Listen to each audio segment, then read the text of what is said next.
Malacanang Palace Short History. Kapag narinig na natin ang pangalan ng Malacanang, alam na natin ang tinutukoy ay ang pinuno ng ating bansa.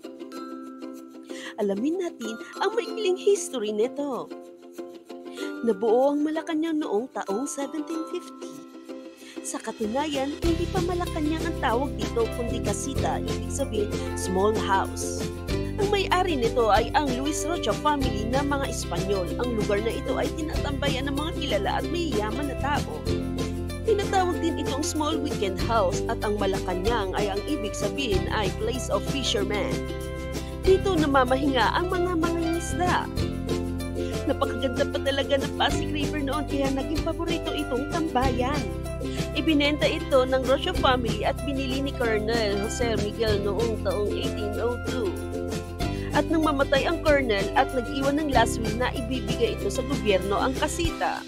Kaya tinawag na ang lugar na ito na the Possession de Malacanang at naging temporary residence ng Gobernador General habang naghihintay sa pagbalik sa Spain.